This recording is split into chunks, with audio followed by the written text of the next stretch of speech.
बच्चों, कक्षा 7 का ये कृषि विज्ञान अभ्यास 1 मृदा विन्यास का है। इसमें हम प्रश्न उत्तर जो अभ्यास का प्रश्न उत्तर है जो बुक में दिया गया है उसी प्रश्न उत्तर को हम यहाँ हल किए हुए हैं। इसको आइए हम देखते हैं। और प्रश्न फर्स्ट है, सही उत्तर पर सही का चिन्ह लगाएं। पहला प्रश्न है, मृदा कणों का आकार होता है। मृदा कणों का आकार कैसा होता है? इसमें 4 ऑप्शन दिया गया है। पहला, गोलाकार होता है, लंबा कोर होता है, वर्गाकार होता है और चौड़ा होता है। कैसा होता है? मृदा कणों का आकार गोलाकार होता है। मृदा कणों का आकार कैसा होता है? गोलाकार। आप लोग को बताया गया है। सेकंड ऑप्शन, सेकंड प्रश्न, फर्स्ट में सेकंड है, केशिका जल होता है। केशिका जल होता है। पहला ऑप्शन है, बहता हुआ जल, स्थिर जल, गुरुत्वाकर्षण बल के विरुद्ध मिट्टी में पाए जाने वाला जल, तालाब का जल। केशिका जल कैसा होता है? कौन सा ऑप्शन सही है? ग, थर्ड वाला ऑप्शन सही है। केशिका जल गुरुत्वाकर्षण बल के विरुद्ध मिट्टी में पाए जाने वाला जल होता है। तीसरा प्रश्न देखते हैं, पहला का तीसरा, मृदा जल संरक्षण करते हैं। मृदा जल संरक्षण करते हैं। 4 ऑप्शन पहला पढ़ते हैं। 4 ऑप्शन क्या क्या है? कुआं खोदकर मृदा जल कैसे संरक्षित करते हैं? कुआं खोदकर, तालाब खोदकर, नाला बनाकर, जुताई के बाद पाटा लगाकर। मृदा जल कैसे, कौन सा ऑप्शन सही है इसमें? चौथा, घ वाला ऑप्शन सही है। मृदा जल संरक्षण जुताई के बाद पाटा लगाकर जल संरक्षण करते हैं। चौथा प्रश्न है, दानेदार कड़ी विन्यास होता है। दानेदार कड़ी विन्यास कैसा होता है? 4 ऑप्शन देखते हैं इसमें। जब कण अलग अलग होते हैं, जब कण पानी में घुले होते हैं, जब कण, तीसरा ऑप्शन है, जब कण सूखकर ढेला बनाते हैं। चौथा ऑप्शन, जब कण आपस में मिलकर एवं एक झुंड बनाकर दूसरे कणों को कणों को 4 स्थानों पर छूते हैं। कौन सा ऑप्शन इसमें सही है? चौथा ऑप्शन, दानेदार कण विन्यास। चौथा ऑप्शन सही है। जब कण आपस में मिलकर एवं एक झुंड बनाकर दूसरे झुंडों को 4 स्थानों पर छूते हैं। अब आगे देखते हैं। पहला का 5वां प्रश्न क्या है? तिर्यक विन्यास में प्रत्येक कण दूसरे कणों को कितने स्थानों पर छूता है? पहला ऑप्शन 2, दूसरा ऑप्शन 4, तीसरा ऑप्शन 6 और चौथा ऑप्शन 8। इसमें दिया गया है कितने? इसमें तीसरा ऑप्शन सही है, 6 कणों को स्थानों पर छूते हैं। दूसरे कण 6 स्थानों पर छूते हैं। प्रश्न दूसरा, आइए देखते हैं बच्चों, इसमें क्या दिया गया? रिक्त स्थानों की पूर्ति कीजिए। रिक्त स्थानों की पूर्ति कीजिए।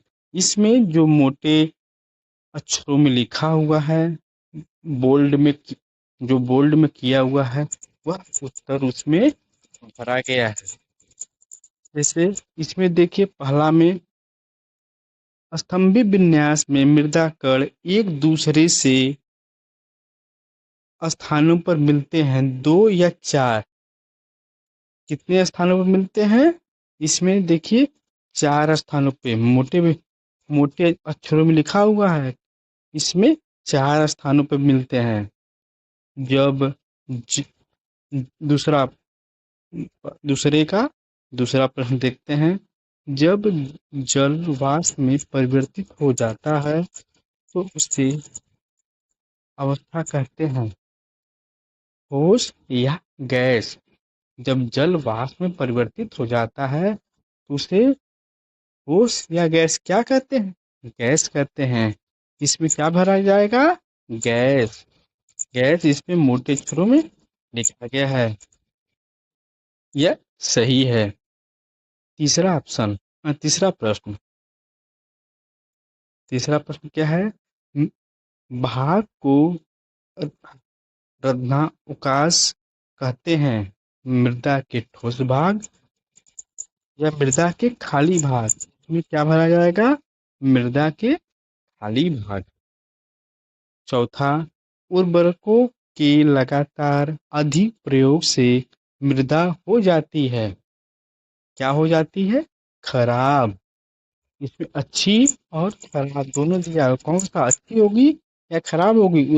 उर्वरकों के लगातार अधिक प्रयोग से मृदा क्या होती है? खराब हो जाती है। अधिक प्रयोग से क्या होती है? खराब हो जाती हैं। पांचवा, पौधे को आसानी से ग्रहण करते हैं, केशिका जल या आर्द्रताग्राही जल? कौन से जल आसानी से ग्रहण करते हैं? केशिका। बताया था आपने अभी ऊपर, केशिका जल क्या होता है? आपको पहले भी बता चुके हैं केशिका जल क्या होता है। आइए प्रश्न तीसरा देखते हैं। नि, निम्नलिखित कथनों में सही पर सही तथा गलत पर गलत का चिन्ह लगाएं। उत्तर दिया हुआ है। तिर्यक विन्यास में मृदा कण आपस में एक दूसरे को 6 स्थानों पर छूते हैं। क्या यह सही है या गलत? नहीं बच्चों, यह सही है। सेकंड वाला, जुताई गुड़ाई निराई करके मृदा में जल संरक्षण किया जाता है। हाँ बच्चों, क्या किया जाता है? जल संरक्षण होता है। जुताई करके, निराई करके, गुड़ाई करके इसमें जल संरक्षण होता है। तीसरा, खेत की मेड़बंदी करके वर्षा जल को नष्ट होने से बचाया जाता है। हाँ, बचाया जाता है। चौथा, जल एक अच्छी विलायक है। हाँ, जल एक अच्छा विलायक है। पांचवा, कार्बनिक पदार्थ का मृदा विन्यास पर कोई प्रभाव नहीं पड़ता।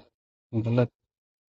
मृदा कार्बनिक पदार्थ का मृदा विन्यास पर कोई प्रभाव नहीं पड़ता, यह गलत है। रंध्रावकाश पौधों को समुचित पोषक तत्व पहुंचाने में सहायता करता है। हाँ, सहायता करता है, यह सही है। रूफटॉप जल संचय वर्षा जल संचय की विधि नहीं है। हाँ, ये गलत है। आइए चौथा ऑप्शन देखते हैं। निम्नलिखित में स्तंभ क का स्तंभ ख से सुमेल कीजिए। इसमें पहले से सुमेल किया हुआ है। इसमें पहले से सुमेल किया हुआ है। आइए देखते हैं। देखिए, स्तंभ क का स्तंभ ख से मृदा कण सजावट मृदा विन्यास से होता है। स्तंभी विन्यास कणों का 4 स्थानों पर चुना। दानेदार कड़ी विन्यास कणों का आपस में मिलकर झुंड बनाना। मृदा में खाली जगह अवकाश में होता है।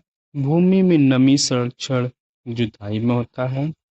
गुरुत्वाकर्षण बल के विरुद्ध मृदा जल की इसका कृषि कार्य पाटा लगाना। आइए पांचवा प्रश्न देखते हैं। पांचवा प्रश्न क्या है? प्रकृति में जल किन किन रूपों में पाया जाता है? यह प्रश्न है प्रकृति, अति लघुत्तरी प्रश्न है यह। प्रकृति में जल किन गुणों में पाया जाता है? उत्तर होगा प्रकृति में जल ठोस, द्रव, ठोस मतलब बर्फ, द्रव मीन्स पानी, वाष्प मतलब भाप, तीनों रूप में पाया जाता है। प्रकृति में जल किस रूप में पाया जाता है? तीनों रूप में, मतलब ठोस, द्रव और गैस। मृदा कणों की चारों ओर महीन परत के रूप में पाए जाने वाले जल को क्या कहते हैं? क्या कहते हैं? आर्द्रताग्राही जल। आर्द्रताग्राही जल क्या कहते हैं? रंध्रावकाश किसे कहते हैं? उत्तर है मृदा में ठोस पदार्थों से रहित जो खाली स्थान होता है उसे रंध्रावकाश कहते हैं। रंध्रावकाश किसे कहते हैं? मृदा में ठोस पदार्थों से रहित जो खाली स्थान होता है उसे रंध्रावकाश कहते हैं। भूमि के ऊपर सतह पर भरा हुआ जल नीचे क्यों चला जाता है? चौथा प्रश्न है, भूमि के ऊपर सतह पर भरा हुआ जल क्यों नीचे चला जाता है रंध्रावकाश में? उत्तर है रंध्रावकाश में जल भरने के बाद जल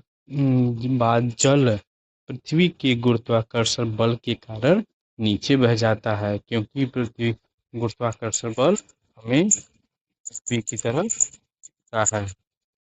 क्या पांचवा प्रश्न, क्या जल को आप आपने ठोस अवस्था में देखा है? उसका नाम लिखिए। हाँ, जल की ठोस अवस्था बर्फ होती है। छठवां, जल ही जीवन क्यों कहा जाता है? उत्तर, जल के बिना जीवन संभव नहीं है, इसके कारण जल को जीवन कहा गया है। रूफटॉप जल सातवां प्रश्न, रूफटॉप जल संचय व्यवस्था जल को नष्ट होने से बचाने के उपाय का चित्र बनाइए। बच्चों, आप इसको स्वयं बनाएंगे तो हम देखेंगे कैसे क्या है। किताब में इसका चित्र बनाया गया है, बताया गया है।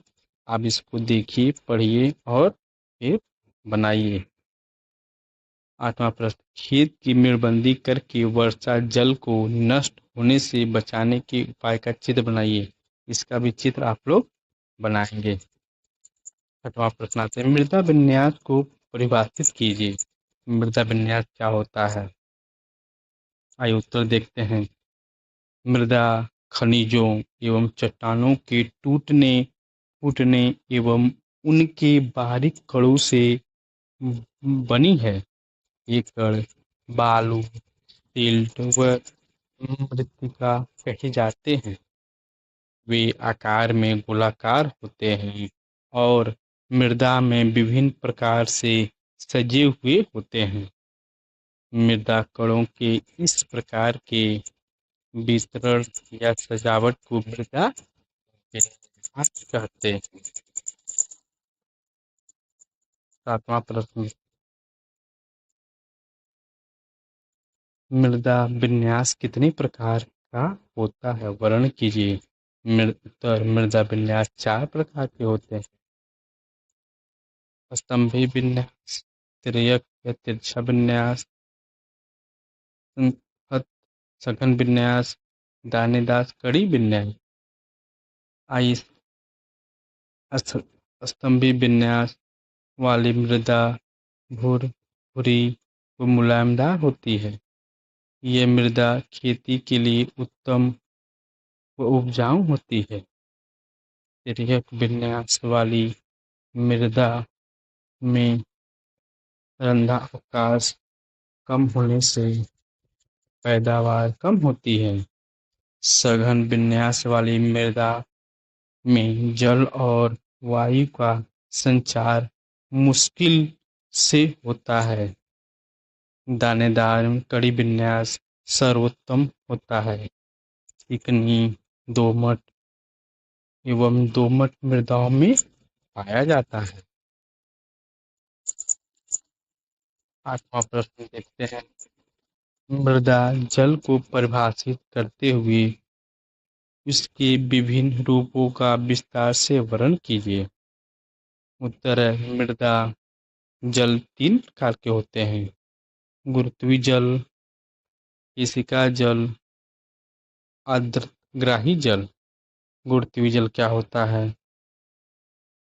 मिट्टी के रंध्रावकाश में पानी भरने के बाद बाकी जल को रोकने की शक्ति मृदा में नहीं होती और वह जल पृथ्वी के गुरुत्वाकर्षण के कारण नीचे चला जाता है। यह जल पौधों के लिए अपर्याप्त होता है, इसे गुरुत्वीय जल या स्वतंत्र जल कहते हैं। केशिका जल क्या होता है?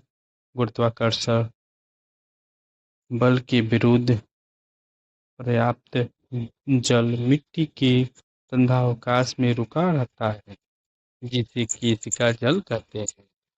यह जल विलयन के रूप में सुगमता से पौधों को प्राप्त होता है। तीसरा,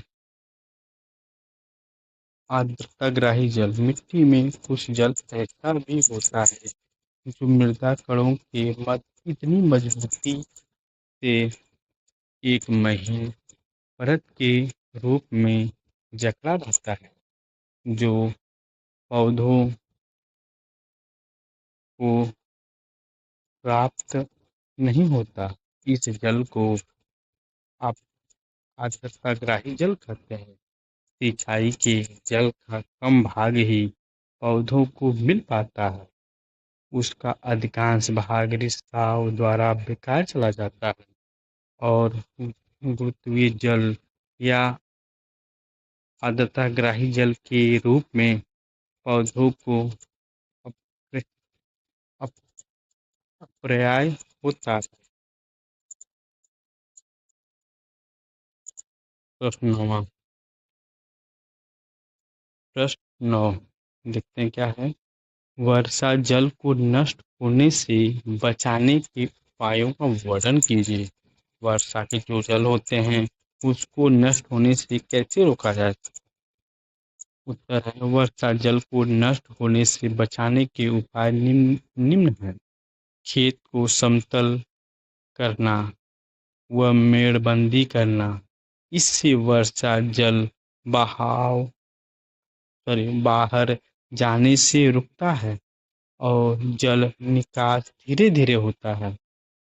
दूसरा, गहरी जुताई करना, इससे भूमि में जल का अवशोषण अधिक होता है।